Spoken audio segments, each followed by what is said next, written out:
Hello everyone, welcome to my channel. जैसे कि आपको पता होगा कि एकेटीयू के एग्ज़ाम्स आज से स्टार्ट हो रहे हैं 8 सेमेस्टर के।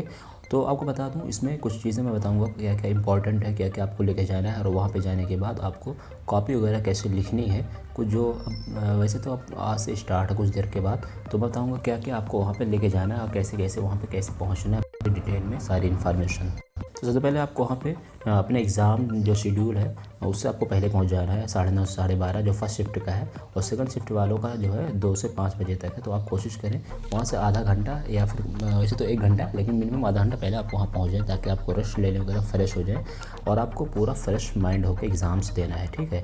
और कोशिश करें आप जब वहाँ पर एग्ज़ाम सेंटर पर जाएँ तो आपको अपने पास डिक्लेरेशन फॉर्म और डिक्लेरेशन फॉर्म के साथ साथ एडमिट कार्ड और एडमिट कार्ड के साथ साथ आप कम से कम 2 पेन रखें, ब्लू और डॉट पेन हो, जेल पेन ना लेके जाए, ब्लू ब्लैक। और उसके साथ आपको एक कोई मोटी पेन जैसे कि स्केच वगैरह भी रखना है। ब्लैक रख लें, आप ब्लू रख सकते हैं बट ब्लैक ज़्यादा बेटर रहेगा।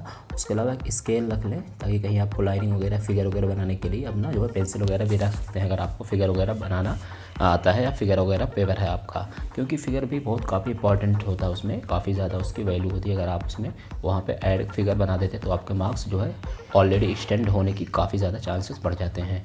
अभी बात हुई क्या क्या लेके जाना, और कोशिश करें 2 फोटोग्राफ भी रख लें। वैसे कंपलसरी नहीं है बट हो सकता है लगे आपका कहीं तो आप रख सकते हैं, कोई ज़रूरी नहीं है, चाहे तो रख लें चाहे तो ना रखें। लेकिन डिक्लेरेशन फॉर्म और आपको एडमिट कार्ड ये ले जाना कंपलसरी है।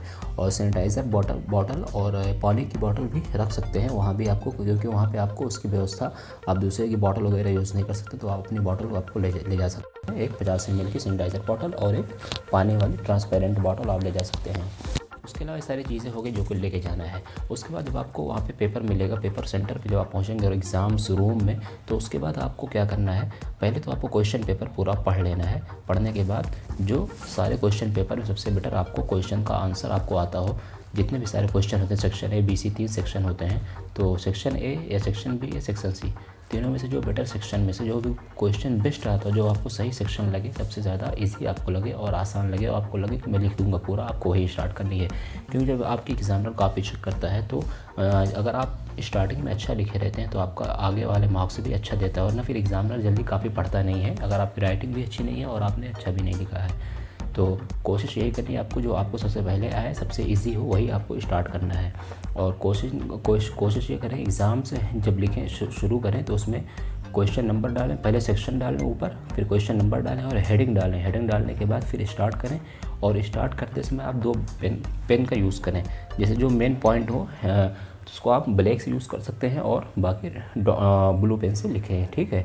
उससे यह रहता है कि जो हाईलाइट होगा आपका, वो टॉपिक ज़रूर पढ़ता है, तो जो मेन टॉपिक उसको हाईलाइट कर दें, बट हाईलाइटर यूज़ नहीं करना है, बिल्कुल नहीं।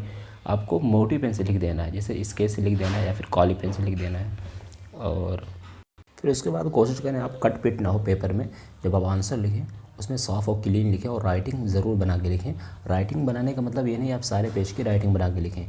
वैसे तो आपको, अगर आपके पास टाइम है तो आप अच्छे से लिखें बना के, बट कम से कम 2 से 3 पेज 4 पेज तक आप इस तरीके से लिखें कि एग्ज़ामिनर को सारे वर्ड पढ़ने में आ जाएँ और आपको एग्ज़ामिनर को लगे कि आपने इस तरीके से डिस्क्राइब किया है कि आपकी राइटिंग अच्छी है। बट आप अगर 3-4 पेपर के बाद थोड़ी राइटिंग डिम भी कर देंगे तब भी आपको एग्ज़ामिनर जो है आपको अच्छा मार्क्स दे देगा, क्योंकि वह सोचेगा फिर टाइम कम था तो स्टूडेंट ने ऐसा किया होगा।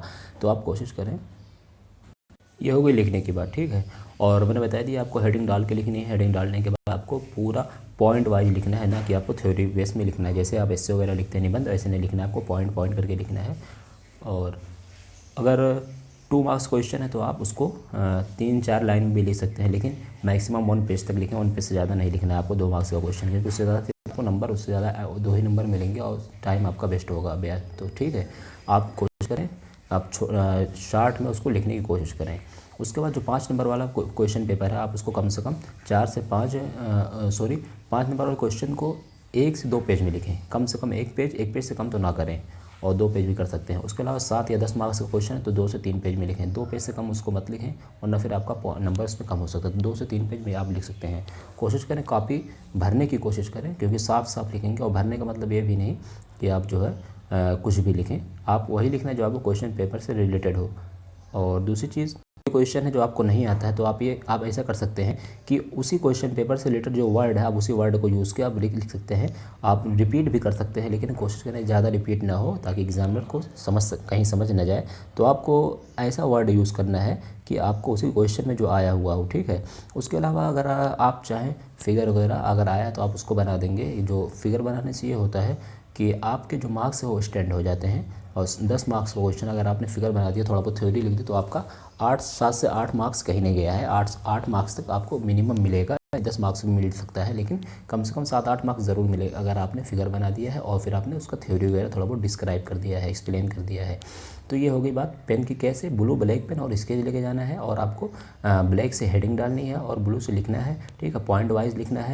और अगर कोई क्वेश्चन नहीं आता तो आप हर क्वेश्चन को अटेम्प्ट करना है। उसी क्वेश्चन में जो वर्ड छुपे होते हैं उस सब्जेक्ट, जैसे आपने साइबर सिक्योरिटी का मान लो आज पेपर है, ठीक है, तो साइबर सिक्योरिटी का अगर आपको क्वेश्चन नहीं आ रहा आपको, तो साइबर सिक्योरिटी के बारे में ही लिख सकते हो उसी क्वेश्चन में कि साइबर सिक्योरिटी की इंपॉर्टेंस ये है, इसका IT एक्ट 2000 क्या है, और फिर पेटेंट लॉ क्या है, और ISO स्टैंडर्ड क्या है। इस तरीके से आप उसी में लिख सकते हैं, थोड़ा बहुत उसी से रिलेटेड है, तो अभी आपको कुछ ना कुछ मार्क्स ज़रूर मिल जाएंगे, लेकिन आपको छोड़ना नहीं है, ठीक है। उसके अलावा आपको बता दूँ, अगर आपको कोई और डाउट है तो हमसे कमेंट करके पूछ सकते हैं, क्योंकि मैंने बता दिया क्या क्या लेके जाना है, कैसे कॉपी लिखनी है। मैं वीडियोस बनाया हूँ। तो आप सभी को बेस्ट ऑफ लक। आपका एग्ज़ाम पेपर मैं होप करता हूँ अच्छा जाएगा, और कोई डाउट तो हमसे कमेंट करके पूछ सकते हैं। बस थैंक यू वेरी मच।